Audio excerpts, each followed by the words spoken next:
Bon, bonjour à tous. Je suis Emanuele Cozzolino.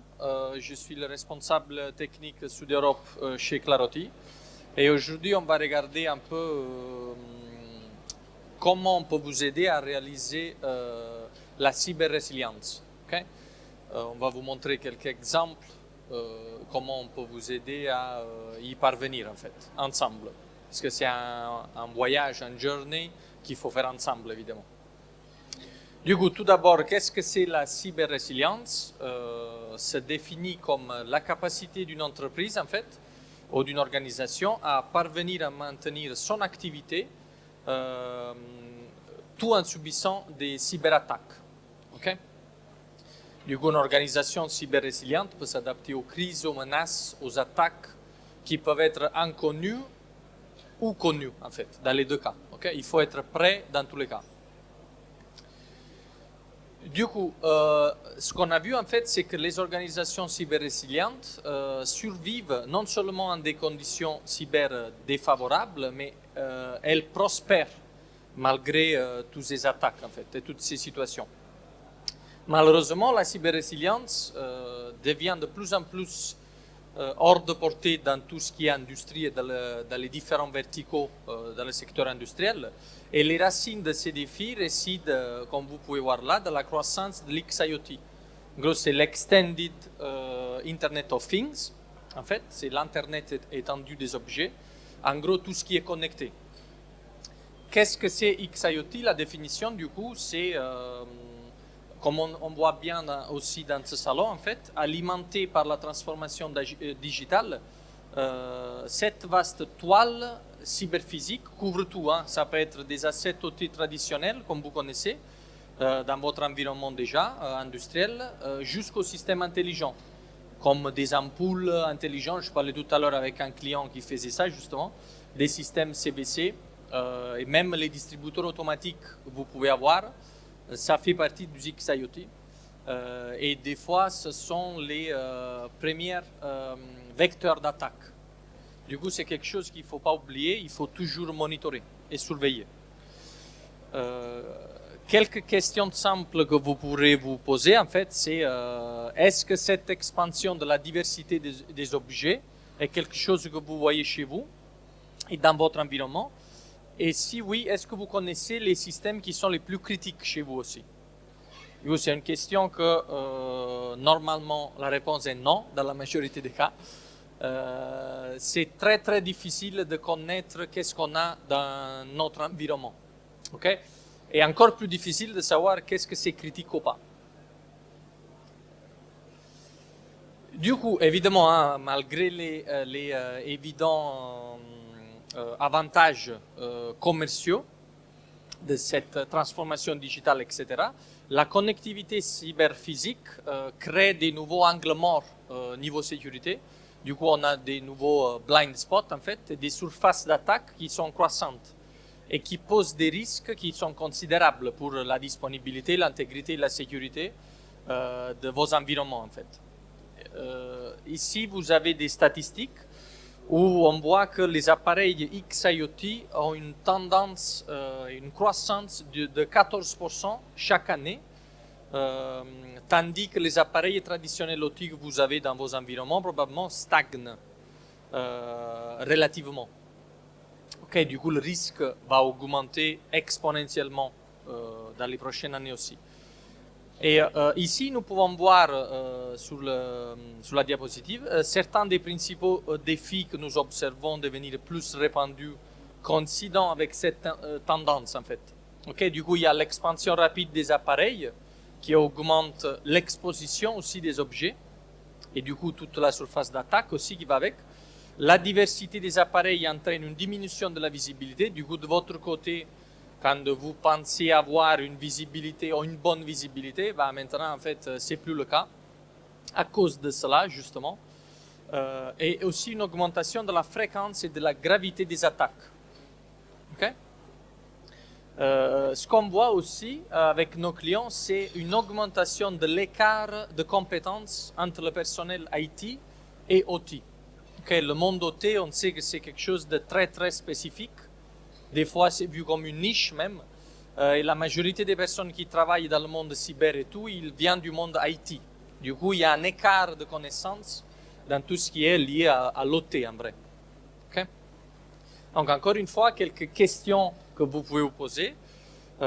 C'est est-ce que ces défis en fait ressemblent-ils à des choses auxquelles vous avez été confrontés ces dernières années par exemple, et quels autres défis vous voyez qui ne sont pas listés là. Après, à la fin des diapositives, si vous voulez, on fait du Q&A, hein, évidemment vous pouvez me poser toutes les questions que vous voulez et vous pouvez parler de votre situation, etc. Et si vous voyez justement cette croissance de ces types de dispositifs dans votre environnement. Du coup, en relevant les défis dont nous venons juste de parler, en fait, Claroti, que je représente, voit l'objectif final comme lié à la réalisation de résultats souhaités. Okay? On a la cyber-résilience d'un côté et la résilience opérationnelle.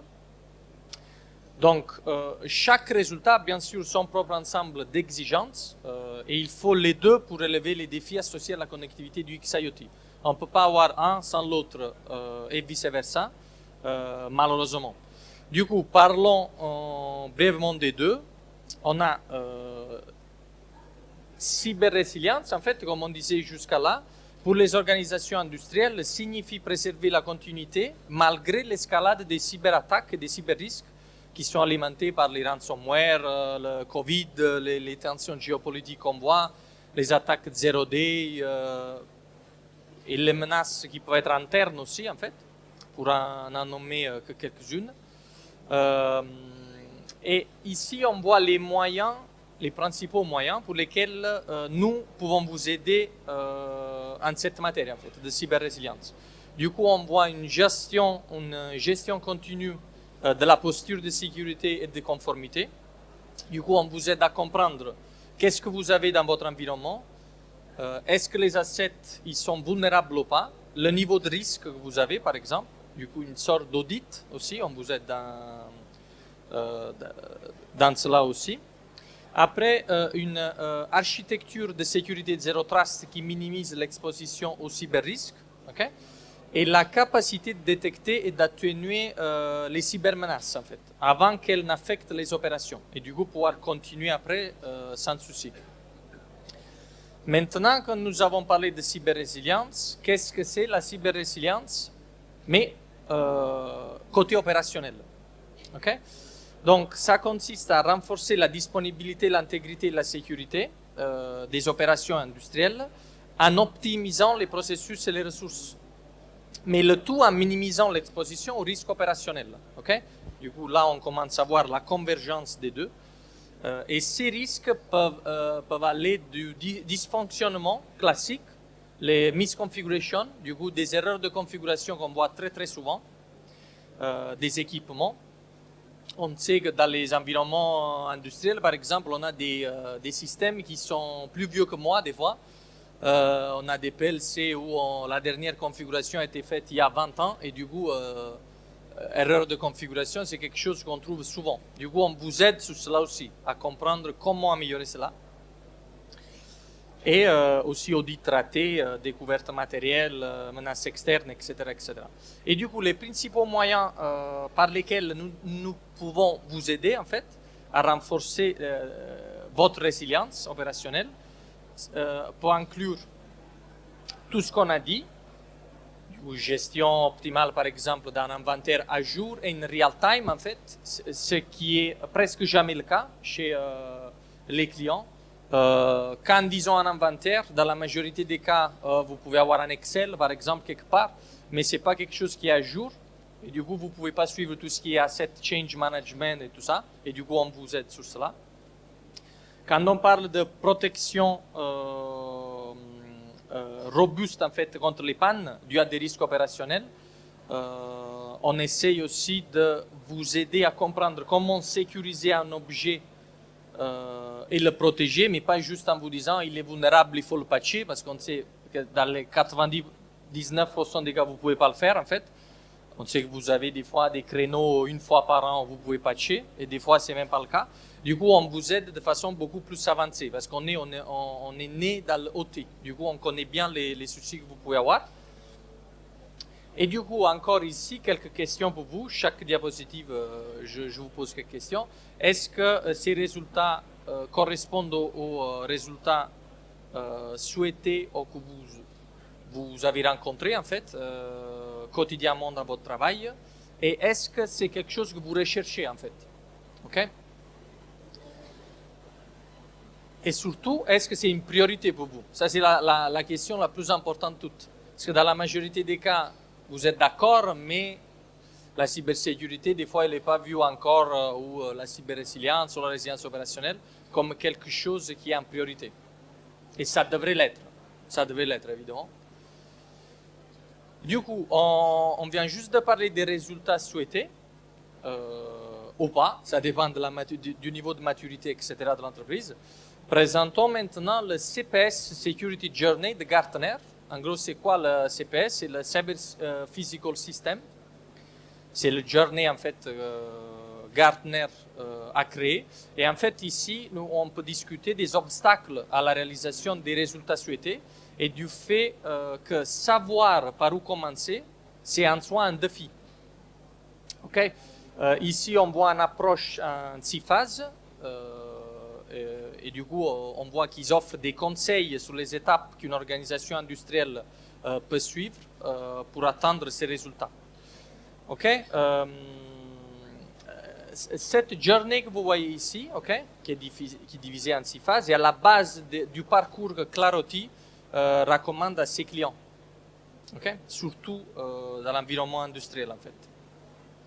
On va le voir dans les prochaines diapositives, comment on a utilisé cela pour vous recommander des actions. On va voir très rapidement les différentes phases et parler des différentes phases du parcours, en fait, du CPS, pour vous aider aussi à comprendre où vous en êtes. OK?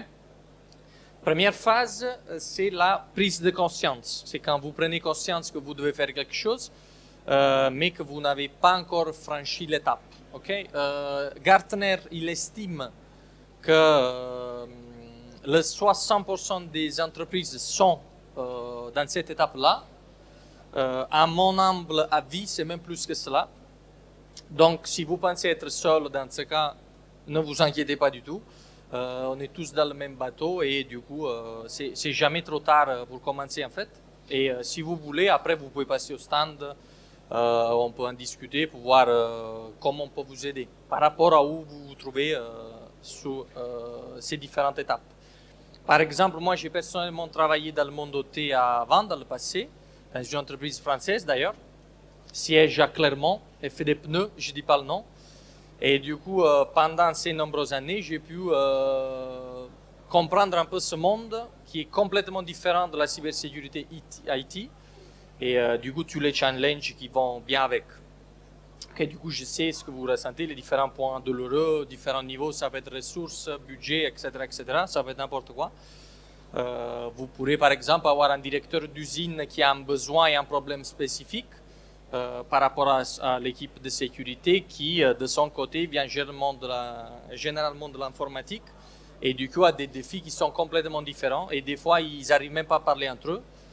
C'est là où on voit ce gap de knowledge dont on parlait tout à l'heure, l'écart de connaissances, c'est tout. Du coup, on va essayer de vous aider indépendamment de votre situation et de vous en trouver. On va essayer de voir un peu avec nos produits comment on peut vous aider. Vous allez voir, si vous êtes au début, on va vous aider, mais même si vous êtes à un niveau de maturité très très élevé, on peut vous aider quand même par rapport aux différents projets. Du coup, première phase, c'est où les entreprises normalement se trouvent. Phase 2 et phase 3, c'est la phase de la vraie visibilité et l'effet wow, en fait. En gros, c'est quand on obtient pour la première fois une visibilité et sur l'environnement en fait, des systèmes cyberphysiques. Et on réalise que le risque il est beaucoup plus haut de ce qu'on croyait, en fait. C'est pour ça qu'ils l'ont appelé « Oh wow effect ». Après, phase 4 et 6, ils sont appelés « Firefighting, intégration, optimisation ». Du coup, en fait, c'est pour les entreprises qui ont un niveau de maturité un peu plus élevé, évidemment, et qui vont utiliser déjà les tools et les workflows qu'ils ont déjà dans leur usine. s'ils ont par exemple un SOC ou je sais pas, n'importe quel tool qu'ils utilisent déjà, pour l'intégrer aux solutions que nous on peut offrir, mais n'importe quel vendeur évidemment qui peut vous aider pour optimiser tous ces processus que vous avez déjà. Ok? Voilà, du coup, ça c'est les phases du Gartner. Et en fait ici, vous voyez les différentes phases que Claroty a identifiées et les use cases où Claroty peut vous aider. Du coup, attendre et maintenir la cyber-résilience dans les conditions de sécurité et de risque difficiles qu'on vit aujourd'hui, en fait, surtout avec la croissance du XIoT, est loin d'être impossible, mais ça implique un ensemble robuste d'exigences qui ne peuvent tout simplement pas être satisfaites par des solutions traditionnelles, en fait, ou des approches généralisées. C'est pour ça que je parle toujours du fait qu'on est né dans l'OT. Parce qu'on voit très souvent, on voit que des entreprises ou des solutions IT essayent de rentrer dans le monde OT en disant, bon, c'est pareil, de toute façon, le protocole, ça doit être pareil et tout ça. Mais en fait, ça montre le manque de connaissances de ces vendeurs de solutions. Okay? La chose qu'il faut rappeler, c'est que l'OT, c'est un monde unique. Et du coup, ce qui est le plus important pour vous, c'est le contexte de chaque protocole. Du coup, il faut une solution qui est capable de dire, OK, le PLC Schneider, le PLC Siemens, le PLC Rockwell, il communique de cette façon, il doit communiquer de cette façon, et n'importe quel type de communication qui va au-delà de cela, c'est à interdire. Et du coup, ça, c'est tout ce qui est le contexte du monde OT qu'une solution IT ne peut pas connaître, en fait, parce que les protocoles, ils sont différents. OK, du coup, rappelons-nous du fait que l'important, c'est une entreprise qui vient du monde OT comme vous, en fait. Okay? Du coup, premier exemple du cas d'utilisation qu'on voit ici sur la droite est la gestion des vulnérabilités et des risques. Okay? Juste une parenthèse, à gauche, vous voyez le Asset Discovery. C'est le use case qui sert pour n'importe quel cas d'utilisation que vous allez avoir. Si vous n'avez pas de visibilité, évidemment, dans votre usine ou dans votre environnement, vous ne pouvez pas connaître le niveau de risque, le niveau de vulnérabilité, vous ne pouvez pas protéger le réseau, vous ne pouvez pas faire de la segmentation, etc., etc. Et même détecter des menaces, évidemment. Okay? Du coup, la base de laquelle il faut partir, c'est la visibilité. Des fois, on voit des clients qui croient d'avoir une très bonne visibilité, du coup, ils partent direct sur le threat detection, par exemple, parce que c'est quelque chose qui est intéressant. Et ça ne sert à rien, hein. Partez vraiment de la première phase, que c'est la visibilité, et maturez avec le produit, si ça peut vous le permettre, en fait, pour arriver aux différentes phases avec le niveau de maturité qu'il faut. Okay? Du coup, Asset Discovery est la base de tout. Premier use case, gestion des vulnérabilités et des risques, avec une gestion continue de la sécurité et de la conformité. On parle du real time, okay? On ne fait pas quelque chose en audit et c'est fini. C'est du continuous monitoring qu'on fait tout le temps. Okay? Du coup, vous allez avoir un inventaire complet et toujours à jour de tous les appareils, chose qui est essentielle pour gérer l'exposition d'un environnement au cyber risque. Okay? Et se rendre compte des mesures de conformité qu'il faut réaliser, en fait. Okay? Deuxième cas d'utilisation, c'est la protection du réseau avec une architecture de sécurité de zéro trace. Zéro trace, c'est les mots du moment, là, tout le monde dit zéro trace, zéro trace. À la base du zéro trace, il y a quelque chose de très intéressant et du coup que tout le monde devrait faire. Parce que la mise en œuvre réussie des politiques zéro trace dans toute organisation crée une base très très solide en fait pour les pratiques de sécurité qui va minimiser les cyber-risques. En pilotant tout, hein, ça peut être à partir de la segmentation du réseau à l'accès à distance sécurisée. Okay? Et après, vous verrez, j'ai mis juste un diapositive juste pour info pour vous, mais on a aussi une solution qui peut vous aider pour gérer les accès à distance. Okay? Vu la situation historique, c'est quelque chose qui est très intéressant normalement pour les clients en fait. Okay? Et troisième cas d'utilisation, c'est la détection des menaces, threat detection, du coup avec la capacité de détecter et atténuer ces menaces. Okay? Et il faut une surveillance continue des indicateurs de menaces connus et émergentes et une compréhension approfondie des vecteurs d'attaque pour être préparé, capable de répondre et capable de résister aux cybermenaces, en fait, et aux cyberactivités malveillantes. Ce qui est important de savoir, c'est que dans la majorité des cas, c'est des statistiques, hein, on ne détecte pas des attaques connues grâce aux vulnérabilités, au CVSS score qu'on connaît tout le monde, qu'on connaît tous. C'est vraiment grâce au comportement d'une attaque et les différents vecteurs d'attaque. Du coup, il vous faut une solution en fait qui est capable de voir le contexte, oui, mais aussi la root cause analysis. Du coup, lier les différents points d'une attaque. Du coup, ça c'est très très important. Il vous sert à rien d'avoir une liste en fait où on vous dit vous avez 12 000 vulnérabilités. En fait, ça vous sert à rien parce que bon, probablement vous le savez déjà, mais même si vous le savez pas, ça vous sert pas trop parce que probablement vous n'avez pas de ressources. Etc., etc. Okay? Du coup, ce qu'il vous faut, c'est une liste de priorités, des choses à faire pour essayer d'améliorer un peu la sécurité de l'environnement. Okay? Donc, ce qui est important de souligner ici, lorsque nous avons dit que ces cas d'utilisation sont construits sur une base de découverte des assets, signifie, comme on a dit, que tous ces cas d'utilisation seraient pratiquement impossibles sans une visibilité complète sur tous les assets que vous avez, les dispositifs, XIoT, qui couvre l'ensemble de l'environnement industriel. Okay? Du coup, la visibilité, c'est une condition préalable, en fait, à tous les cas d'utilisation que vous voyez ici, comme on a dit tout à l'heure. Quelques questions à nouveau ici que vous pouvez vous poser, ou que je peux vous poser. Où diriez-vous que vous en êtes sur chacun de ces parcours? Okay? Si vous avez déjà commencé quelques-uns, où vous en êtes? Est-ce que vous êtes content de où vous en êtes? C'est quoi l'écart où vous trouvez des difficultés en fait, et quel cas d'utilisation est la plus grande priorité que vous avez en ce moment, le plus bas, etc., etc. Et est-ce que vous connaissez qui est responsable de chacun de ces parcours dans l'entreprise? C'est un groupe, plusieurs. Ça, c'est des questions, ça peut sembler que c'est des questions qui ne sont pas importantes, mais ils sont très, très importantes parce qu'en vrai, quand vous allez mettre les mains pour faire des vrais projets, vous allez voir que des fois, la majorité des cas et des défis sont internes. Parce qu'on ne connaît pas c'est qui l'équipe qui va gérer, parce qu'on a des fois des équipes qui sont un peu mélangées, du coup, réseau IT, que des fois ne peut pas aller côté OT, etc., etc. Du coup, ça, c'est des questions qui sont intéressantes pour vous, pour comprendre le niveau de maturité que vous pouvez avoir. Maintenant, regardons comment nous pouvons vous aider dans les différents parcours des cas d'utilisation et quels sont les résultats. J'ai pris des screens en fait à partir des solutions que nous avons pour vous montrer hands-on en fait qu'est-ce que vous allez avoir si vous choisissez une solution comme Claroti par exemple. Okay, comme on a dit, en tant que colonne vertébrale de la cyber-résilience, la visibilité c'est la base de tout et du coup c'est la chose plus importante.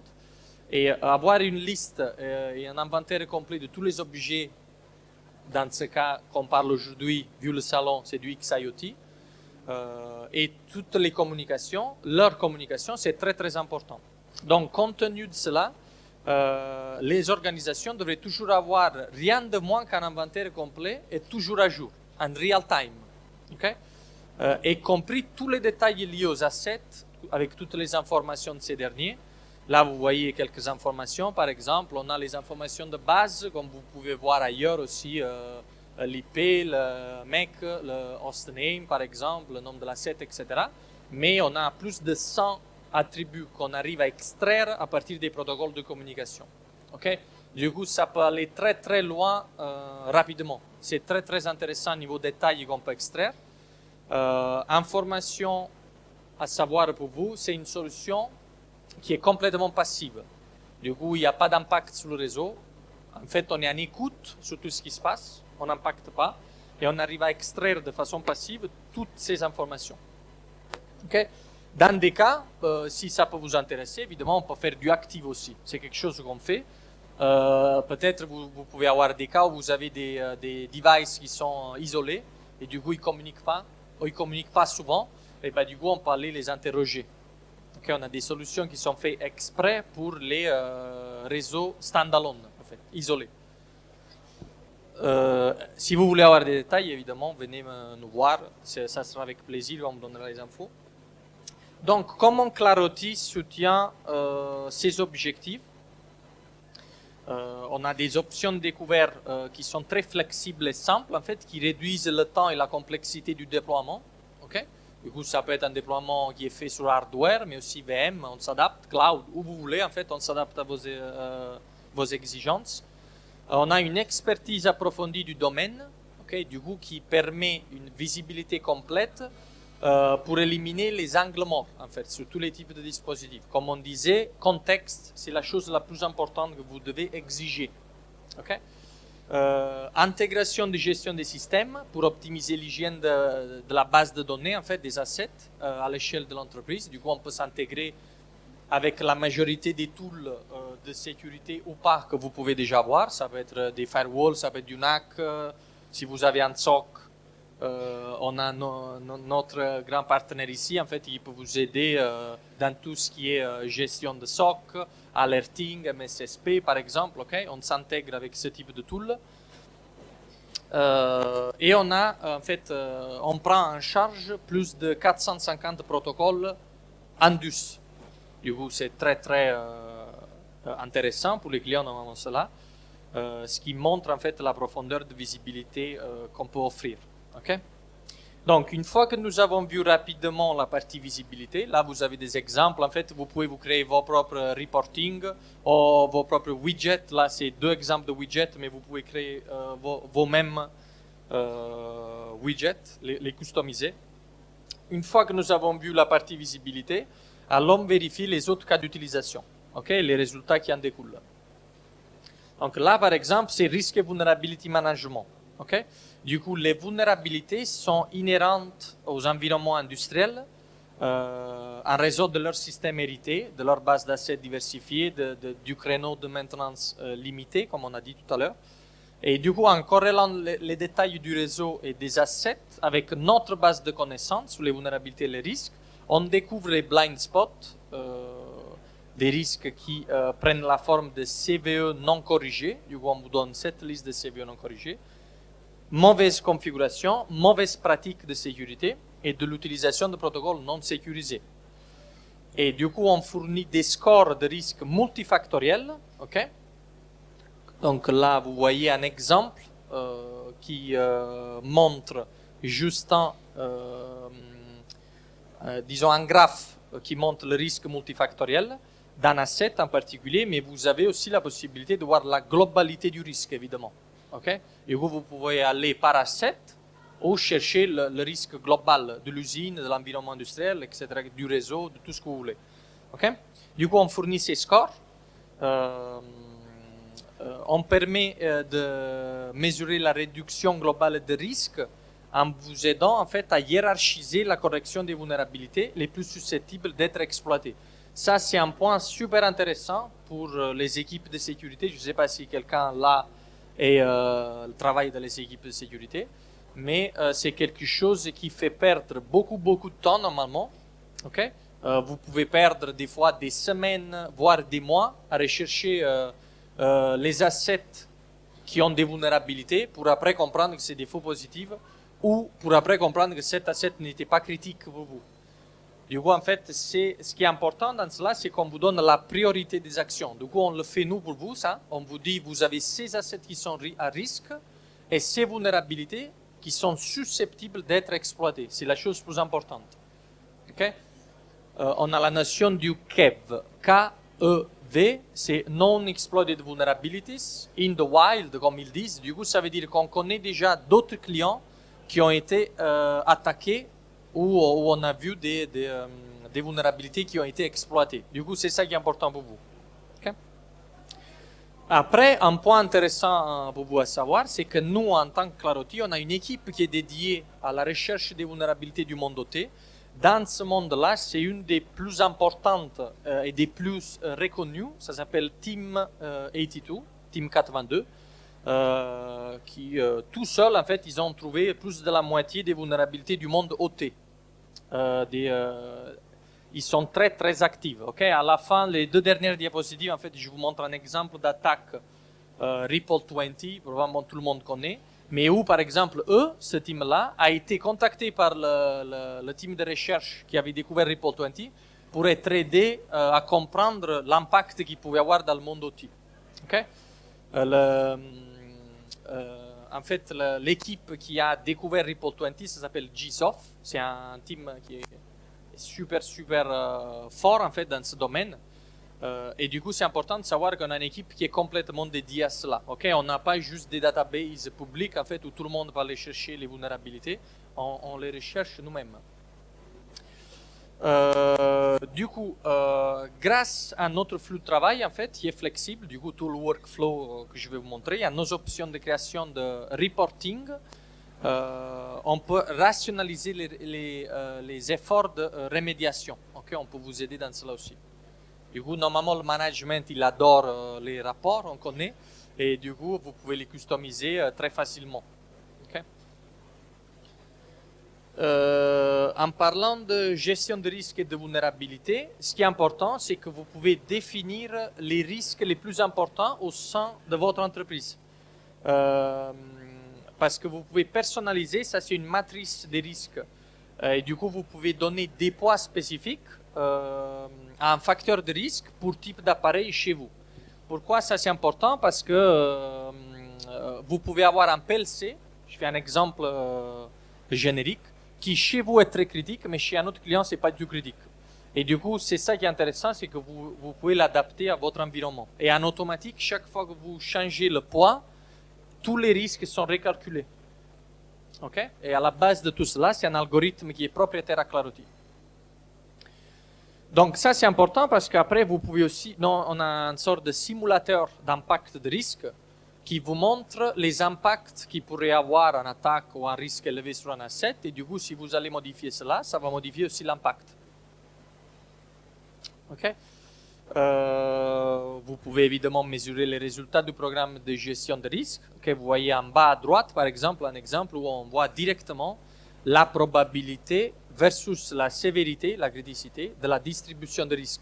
Du coup, en 2 secondes, vous pouvez dire, OK, tout en bas à droite, j'ai... là, je ne vois pas, mais j'ai 2 devices, par exemple, qui sont très critiques pour vous. Et du coup, vous pouvez aller les sécuriser, les protéger. Okay? Évidemment, pour chaque action, chaque device a ses recommandations. On vous donne la liste des recommandations pour améliorer tout le niveau de risque et de mitiger des attaques éventuelles, etc. On a vu à grande ligne, évidemment, parce qu'on n'a pas trop de temps, tout ce qui est gestion de risque et vulnérabilité. Maintenant, on va regarder un peu ce qui est protection du réseau. Donc, comme on a dit tout à l'heure, segmentation du réseau et accès à distance sont des contrôles zéro trust qui sont très efficaces pour améliorer la posture de cybersécurité industrielle. Et du coup, distinguer la communication légitime entre les processus métiers et les applications nécessite, comme on disait tout à l'heure, une image claire de comment et pourquoi ces dispositifs communiquent. Et du coup, le contexte, je le redis à nouveau, c'est quelque chose de très important. Souvent, une segmentation inefficace ou totalement inexistante entre les dispositifs est à l'origine de nombreux aspects du risque du réseau. Okay? Du coup, on vous aide dans la segmentation. On a des clients qui partent vraiment de zéro, où ils ont, par exemple, même pas les logs d'un firewall pour pouvoir commencer à faire une segmentation réseau. Bah, nous, on les aide parce qu'en automatique, on génère des règles firewall et des policies. Ici, il y a un exemple, vous pouvez voir sur le slide, que vous pouvez après exporter dans vos firewall ou dans votre NAC, par exemple. C'est tout automatiquement généré à partir des flux réseau et des communications qu'on voit. Okay, du coup, c'est tout fait pour essayer d'optimiser les ressources que vous avez et vous améliorer dans tous les projets que vous pouvez avoir. Et si vous avez déjà de la segmentation, bah, comme on sait, c'est toujours bien de l'améliorer. Du coup, on peut vous aider à optimiser cela aussi. En plus de cela, Clarity, en fait, il rationalise l'accès à distance parce qu'on a une solution qui est spécifique pour le monde OT qui vous aide à gérer tout ce qui est accès à distance de façon sécure. Ça aussi, c'est très intéressant Évidemment, on offre du RBAC, du coup, Role-Based Access Control, qui vous offre en fait une architecture sécurisée qui est adaptée à l'industrie et qui est très très simple à gérer. Okay? Du coup, pourquoi ça c'est intéressant pour vous? Parce qu'on a une plateforme complète du coup qui vous offre d'un côté la visibilité, tout ce qu'on a vu jusqu'à là, et de l'autre côté la gestion des accès à distance sécurisés. Du coup, les deux solutions, elles communiquent entre elles parce que c'est la même plateforme Claroti. Évidemment, vous pouvez choisir une ou l'autre. C'est des solutions standalone, mais si vous prenez toute la suite, la plateforme, c'est très très intéressant avec les use cases. Parce que vous avez une root cause analysis qui est complète. Vous avez la communication sur le réseau et les protocoles, et vous avez qui gère les accès à distance, qui fait l'accès à distance. Vous pouvez carrément déconnecter l'utilisateur. Du coup, on fait une sorte d'incident response aussi, live. Vous pouvez voir live qu'est-ce qui se passe sur une session active. Du coup, ça, c'est très, très intéressant. On a des clients qui l'utilisent pour, par exemple, enregistrer des interventions ou pour gérer la maintenance ou pour entraîner, faire des trainings aux opérateurs. Parce que vous pouvez voir live qu'est-ce qui se passe. OK? Et évidemment, ça réduit le risque d'introduction de menaces sur le système OT parce qu'on limite la connexion et la connectivité directe aux assets. En gros, pour le dire en 3 mots, vous n'aurez jamais d'accès direct aux assets OT. On a 2 composants au milieu qui font une sorte de man in the middle en fait au milieu, et du coup, ça seront ces composants en fait qui vont communiquer avec vos devices OT. Du coup, la personne à l'extérieur aura jamais de contact direct avec le device OT final. OK? Ce qui est très très intéressant parce qu'on a eu des clients par exemple qui ne font même plus de la vérification des laptops par exemple, des vendeurs de third party qui se connectent dans les usines parce qu'il n'y a pas de lien direct avec les usines maintenant. Du coup, ça leur aide aussi à gérer tout ce qui était très difficile parce que normalement c'est côté third party vendor, okay? C'est côté maintenance, etc., etc. C'est pas géré par les clients normalement. Du coup, c'était très difficile à gérer et nous on peut vous aider sur cela aussi. Ok? Et à nouveau, c'est la même plateforme. Ici, dernier cas d'utilisation, c'est la threat detection, okay? La détection des menaces. Et grâce à l'expertise du coup de Claroti, grâce aussi à l'équipe Team 422 évidemment, vous disposerez d'informations qui sont unifiées et d'un système d'alerte qui fournit des méthodes automatisées pour surveiller et hiérarchiser, répondre aux appareils concernés avec une profondeur qui est inégalée, disons, de visibilité des appareils et des capacités de workflow de remédiation qui sont très très avancées. Okay? On a des exemples ici, vous pouvez voir, on a du côté de la communication, par exemple, on est capable de détecter les tentatives de connexion malveillantes. Okay? Transfert de fichiers exécutables, certificat TLS expiré, communication SMB-V1, ça on le trouve tout le temps dans les usines, hein, évidemment, ces types de protocoles, malheureusement. Les mots de passe faibles, les mots de passe par défaut, par exemple, okay? Ce qui est intéressant. Côté appareil, on voit la vulnérabilité de l'application, vulnérabilité OT-IoT, firmware obsolète, vulnérabilité de la plateforme. Okay? Donc, vous voyez les différents niveaux. Après, on a côté segmentation. Donc, tout ce qui est violation de la segmentation, par exemple, du VLAN corporate, ou violation de la segmentation du VLAN guest, on vous donne des infos et on vous fait du alerting sur cela. Et on vous donne des recommandations, des politiques à mettre en place. Okay? On a même des ACL qui sont automatiquement générés pour vous. Et côté personnalisation, du coup c'est le dernier point, là vous pouvez décider de la condition spécifique pour laquelle vous souhaitez être alerté. Okay? Si vous avez un cas spécifique qui est très très de niche, vous pouvez créer vos propres règles pour être alerté en fait. Ça peut être un device que chez vous c'est à haut risque avec des connexions externes, systèmes d'exploitation qui sont plus supportés, end of life, etc. etc. Okay? on peut corriger, on peut vous aider en fait à corriger les vecteurs d'attaque en identifiant la communication avec des entités malveillantes qui sont connues. Du coup, nous, on a une liste, comme je vous disais, on a et Intime, et évidemment, on a plus de 120 aujourd'hui feeds de threat intel depuis lesquels on récupère ces informations. Et on est capable de vous dire, on a vu des IP malveillants, entre guillemets, qui communiquent avec un device que vous avez dans l'usine, par exemple. On a une map, là, j'ai pas de screenshot, je l'ai pas fait, mais une chose qui est intéressante, c'est qu'on a le world map. Du coup, rapidement, vous pouvez voir vos devices, vers quelle nation ils communiquent. Et ce qu'on a vu chez les clients, qui est très très intéressant, 99,9% des clients, ils découvrent qu'il y a beaucoup de devices qui communiquent avec des nations où c'est interdit, carrément. Et du coup, il faut comprendre pourquoi. Évidemment, ça peut être une mauvaise configuration, comme on disait, ça peut être quelque chose de pas forcément malveillant, mais où il faut faire le focus quand même. Ok? Et du coup, premier point, c'était les vecteurs d'attaque. Deuxième point, c'est détecter les menaces connues. On réduit davantage les faux positifs, en fait, parce qu'on s'intègre avec beaucoup de solutions qui font que cela. On s'intègre avec des XDR. Si vous avez déjà quelque chose, par exemple, côté IT, on peut s'intégrer aussi et récupérer ces informations. Comme ça, on vous donne une vision unifiée et globale du monde IT, IoT et OT. Où nous, on peut envoyer des informations vers ces produits. Okay? Ça dépend de ce qui vous intéresse. En fait, on fait les deux, ça dépend des clients. Mais des fois, les clients, ils aiment avoir une plateforme unique où on regarde tout ce qui vient des trois mondes, disons, OT, IT, IoT. Okay? Aussi, détecter les menaces inconnues. Du coup, comment on fait? Ça, c'est intéressant.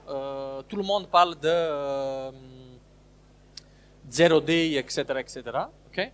C'est un mot à la mode, disons.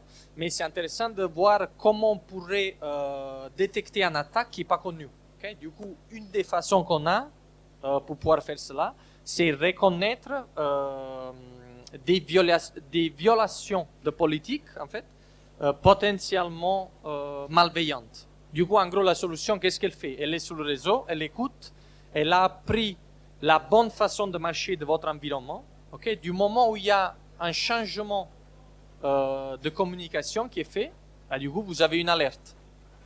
Et du coup, avec cela, par exemple, Ripple 20 aurait pu être identifié même sans avoir de CVE. Okay? Et ça, c'est important à savoir. Okay? Les deux dernières diapositives, après on a fini, si vous voulez, vous pouvez me poser des questions, on peut faire un Q&A après. On va regarder un exemple concret dont je vous parlais tout à l'heure, c'est le Ripple 20 là. Et du coup, là, on va voir les différentes étapes. En gros, qu'est-ce que c'est? Probablement, vous connaissez, vous pouvez m'apprendre aussi cela, hein, mais juste pour info, Ripple 20, c'était un ensemble de vulnérabilités qui ont été découvertes en 2020 par le laboratoire de recherche GSOF, comme on disait tout à l'heure. Et en fait, ils ont découvert une série de vulnérabilités de zero day dans une bibliothèque logicielle TCP/IP de bas niveau, qui est largement utilisé qui a été développé par Trek.inc. Et en fait, ces 19 vulnérabilités, après devenues Ripple 20, affectent des centaines de millions d'appareils, ou même plus, c'est sûr que c'est même plus de cela, et inclut plusieurs vulnérabilités qui sont très très critiques, les plus critiques qu'il pourrait y avoir, comme de l'exécution de code à distance, par exemple. Et donc, pour les clients, a eu un impact énorme. Okay? Et les risques inhérents à cette situation étaient très élevés. Par exemple, des données pouvaient être volées à partir d'une imprimante. Okay? Et c'est pour ça qu'au début, je vous disais, c'est important de protéger le XIoT. On croit que des fois, vu que c'est une imprimante, ça n'a rien à voir, vu que c'est un téléphone VoIP, ils ont des systèmes à côté, mais en fait, pas du tout. Dans la majorité des cas, la segmentation, elle n'est pas bien faite ou elle peut être exploitée pour pouvoir créer des vecteurs d'attaque et rentrer dans le réseau interne de l'usine.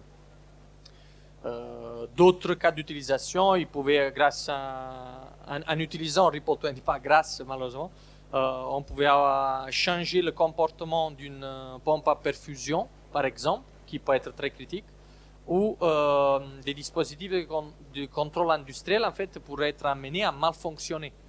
Ok, du coup, on peut changer le code à distance et on peut changer le fonctionnement du dispositif. Ok, ça, c'est les impacts qu'on voit. Ok, les impacts directs. Imaginez tout ce qui a été fait et ce qui est encore fait et comme on ne sait pas, on ne connaît pas. Ok, parce qu'il y a des attaques qui durent des années, qui sont invisibles un peu. Du coup, l'impact est très très élevé, ok, quand on voit ce type de vulnérabilité.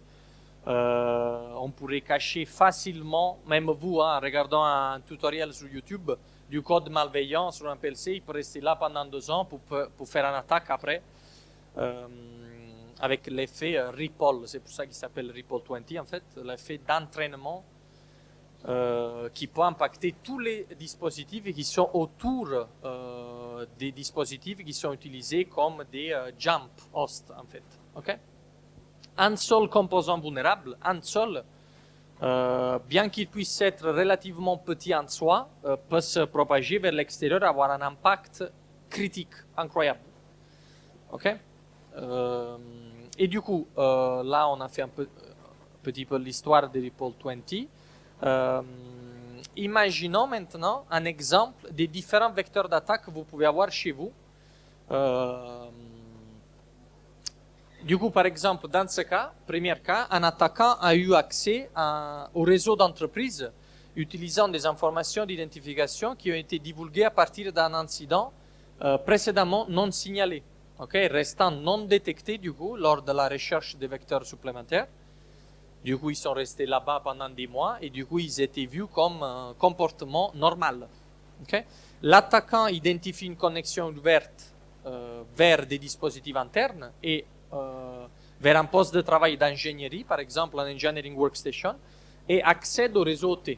Normalement, on sait, on a toujours des flux ouverts à partir de l'engineering workstation vers des dispositifs OT, PLC, etc. Du coup, à ce moment, ils peuvent accéder à l'appareil avec la bibliothèque TCP/IP qui était compromise, en fait, et à l'aide d'un exploit qui est automatique, ils ne doivent même pas être forts, en fait, c'est tout automatisé pour eux. Malheureusement, c'est très facile pour un attaquant de faire cela. Du coup, à l'aide d'un exploit qui est associé à cette compromission, l'attaquant peut prendre le contrôle de tous les autres appareils concernés, qui sont dans le même sous-réseau ou même dans d'autres sous-réseaux, mais avec des flux ouverts vers ces sous-réseaux. Et du coup, ça peut avoir un impact énorme sur la production et entraîner des dommages physiques et financiers incalculables. Donc, ça, c'était un exemple d'attaque vector qui pouvait y arriver avec Ripple 20. Maintenant, on va voir qu'est-ce qu'on peut faire et comment on pourrait vous aider avec Clarity, en fait. Du coup, la première chose que vous voyez là, en fait, c'est que l'approche Zero Trust, dont on parlait tout à l'heure, du coup, segmentation réseau, privilège d'accès, ça aide à créer une base pour une défense qui est très, très efficace. La première chose ici, c'est que la connaissance des chemins de communication des assets, la compréhension et le contexte autour de ces derniers, aurait mis en évidence la connexion externe dont on a parlé tout à l'heure.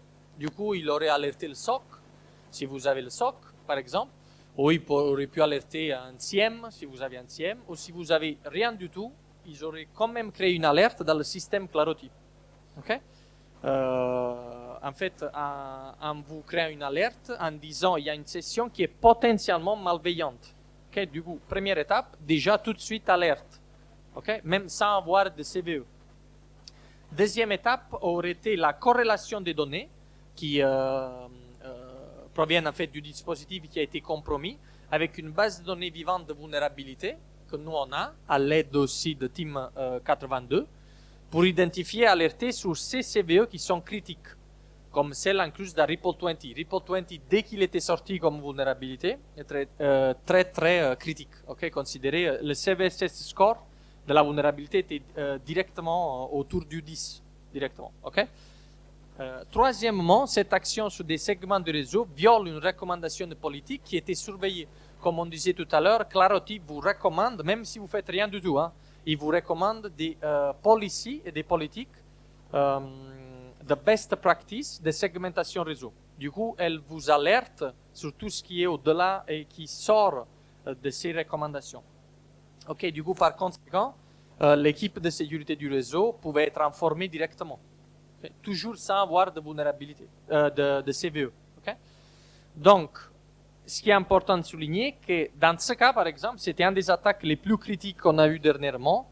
On pouvait facilement identifier, ou du moins vous alerter sur cela, sans avoir de CVE, ok, dans le système. Du coup, en tant que Claroty, nous pouvons vous aider tout au long du parcours de la cybersécurité, le Gartner Journey dont on a parlé tout à l'heure, indépendamment du niveau où vous êtes maintenant. Et ça, c'est très important. Et indépendamment de l'endroit où vous en êtes actuellement sur ce sujet par rapport à votre niveau de maturité, etc. etc. Okay?